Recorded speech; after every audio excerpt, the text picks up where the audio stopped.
सुप्रभात प्यारे बच्चों। हिंदी कक्षा में आप सभी का स्वागत है। आज हम हिंदी की पाठ्य पुस्तक कोकिला में से पाठ 11 आप काम सो महाकाम प्रेरक प्रसंग को ध्यानपूर्वक पढ़ेंगे तथा समझने का प्रयास करेंगे। आप काम सो महाकाम का अर्थ होता है अपना काम स्वयं करना। जो व्यक्ति अपना काम स्वयं करते हैं वही जीवन में सफलता प्राप्त करते हैं। हमारे देश में अनेक ऐसे व्यक्ति हुए हैं जो अपना काम स्वयं करते थे तथा जरूरत पड़ने पर दूसरों की सहायता भी किया करते थे, जैसे महात्मा गांधी, मदर टेरेसा तथा स्वामी विवेकानंद जी इत्यादि। ये सब अपना काम स्वयं करते थे। तो बच्चों, आओ हम ऐसे ही महान समाज सुधारक ईश्वर चंद्र विद्यासागर जी के बारे में इस पाठ में जानकारी प्राप्त करेंगे। बर्दवान रेलवे स्टेशन पर भारी भीड़ थी। बर्दवान बंगाल में है। वहाँ के रेलवे स्टेशन पर बहुत अधिक मात्रा में भीड़ थी। भीड़ होती है जहाँ पर बहुत से लोग इकट्ठे होते हैं, भारी होता है बहुत ज़्यादा। उसी भीड़ के बीच परेशानी की अवस्था में एक व्यक्ति इधर उधर दूर तक नजरें दौड़ा रहा था। शायद वह किसी कुली को ढूंढ रहा था। परेशानी होता है दुखी होना, अवस्था, हालत। वह बहुत ही परेशानी की, दुख की हालत में था। शायद वह किसी कुली को ढूंढ रहा था। कुली होता है जो सामान उठाते हैं, अर्थात बोझा ढोने वाले।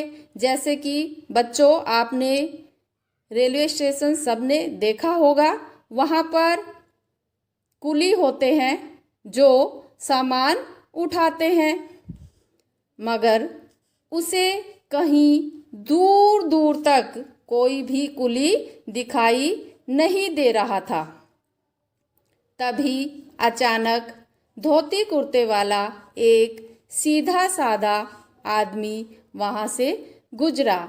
जब परेशान व्यक्ति किसी कुली को ढूंढ रहा था, तभी उसकी अचानक नज़र एक सीधे साधे व्यक्ति पर पड़ती है, जिसने क्या पहना हुआ था?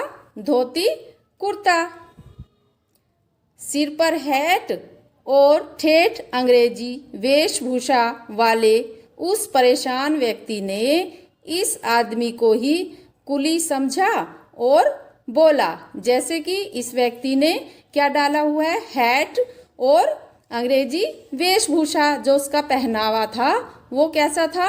अंग्रेजों वाला, क्योंकि वो अंग्रेज था। तो वो आदमी जो है धोती कुर्ते वाले व्यक्ति को देखता है और उसे कहता है, कहाँ रहते हो तुम लोग? गाड़ी के वक्त भी प्लेटफार्म पर नजर नहीं आते। लो, यह सामान उठाओ और रिक्शा तक ले चलो। जब वह अंग्रेज धोती कुर्ते वाले उस साधारण व्यक्ति को देखता है तो उसे क्या समझ लेता है? कुली समझ लेता है। तो बच्चों, हमें किसी भी साधारण व्यक्ति को कम नहीं समझना चाहिए, क्योंकि वह भी महान व्यक्ति हो सकता है। हमें किसी के पहनावे पर न जाकर उसके गुणों को देखना चाहिए। उस सीधे साधे व्यक्ति ने बगैर कुछ ना नुकर किए सूटेड बूटेड साहब का बिस्तरबंद और सूटकेस उठाया तथा स्टेशन से बाहर रिक्शा के पास लाकर रख दिया। जैसे ही उस अंग्रेज ने उसे बुलाया तो जो सीधा साधा व्यक्ति है, बगैर होता है बिना कुछ ना नुकर होता है इनकार करना, सूटेड बूटेड। उसने अच्छा परिधान पहना हुआ था, उसके कपड़े जो है अच्छे थे। उस साहब का जो वो बिस्तर बंद है और जो सूटकेस में उसका सामान रखा हुआ था वो उसको लेकर रिक्शा के पास रख देता है। साहब ने जेब से पैसे निकाले और कुली को देने चाहे। जब उस व्यक्ति ने उसका सामान रिक्शा के पास रख दिया तो वो उसे उसका मेहनताना देता है, उसे उसको पैसे देता है। भारवाहक ने पैसे लेने से इनकार कर दिया। जैसे ही वो उसको पैसे देने के लिए आगे बढ़ता है तो जो भारवाहक होता है बोझा ढोने वाला, तो वो पैसे लेने से मना कर देता है। साहब ने सोचा शायद पैसे थोड़े हैं इसलिए नहीं ले रहा है। उन्होंने और पैसे निकाले और उसे देने चाहे। उसने फिर से पैसे लेने से मना कर दिया और कहने लगा, श्रीमान मुझे इस मेहनताने की ज़रूरत नहीं है। जैसे ही वो पैसों से इनकार करता है तो अंग्रेजी वेशभूषा वाला व्यक्ति सोचता है कि शायद इसे पैसे कम लगे हैं। दोबारा वो उससे अधिक पैसे देने लगता है।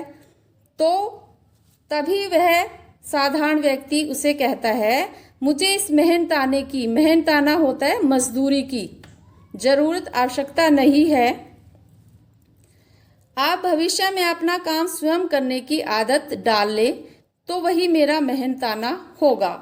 तो वो उसे कहता है कि आप मुझे पैसे देने की बजाय भविष्य में अपना काम स्वयं करने की आदत डाल ले तो वही मेरे जो मजदूरी होगी, मेरा जो मेहनताना होगा जो आप मुझे देना चाह रहे हो।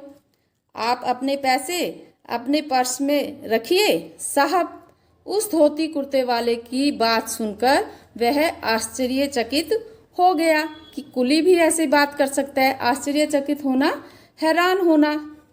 साहब ने उससे उसका परिचय पूछा।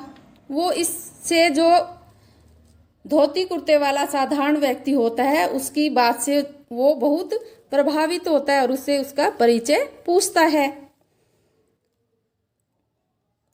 जब साहब को पता चला कि वह धोती कुर्ते वाला व्यक्ति कोई साधारण पुरुष नहीं अपितु अपने समय के महान समाज सुधारक ईश्वरचंद्र विद्यासागर जी हैं, तो वह बहुत शर्मसार हुआ और उनके पैरों में गिर पड़ा। शर्मसार का अर्थ होता है लज्जा का वो अनुभव करता है, उसे बहुत शर्म आती है। ईश्वरचंद्र विद्यासागर ने उन्हें गले से लगा लिया और कहा कि अपना काम स्वयं करने में किसी प्रकार का संकोच नहीं करना चाहिए।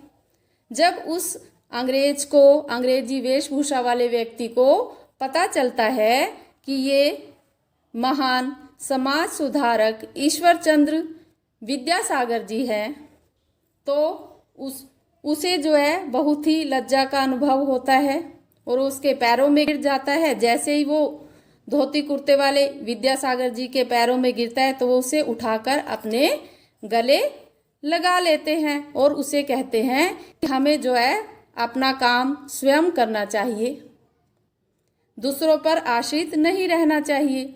साहब के लिए शर्म का दूसरा बड़ा कारण यह भी था कि वह उन्हीं ईश्वरचंद्र विद्यासागर का व्याख्यान सुनने के लिए बाहर से आए थे जिनसे उसने अपना सामान उठवाया था। वो उसे क्या समझ बैठता है, कुली। तो उसे अपने आप पर क्या होता है, उसे गिलानी होने लगती है, उसको शर्म आने लगती है। सचमुच ईश्वरचंद्र विद्यासागर सादा जीवन और उच्च विचारों के जीवंत आदर्श थे। वास्तव में ईश्वरचंद्र विद्यासागर जी का जो जीवन है सादगी और उच्च विचारों से भरा हुआ था। जीवंत होता है जीता जागता आदर्श जो दूसरों के लिए एक उदाहरण बन गए। हमें भी उनके जीवन से प्रेरणा लेनी चाहिए। हमें इस पाठ से यही सीख मिलती है कि हमें अपना काम स्वयं करना चाहिए। इसमें हमें कोई भी शर्म का अनुभव नहीं करना चाहिए। जितने भी महान व्यक्ति हुए हैं सब क्या है, अपना काम स्वयं करते हैं। व्यक्ति जो है कर्म से बड़ा होता है, जन्म से नहीं, ये कहावत भी है। तो बच्चों, हमें जो है किसी के पहनावे पर न जाकर उसके गुणों को देखना चाहिए।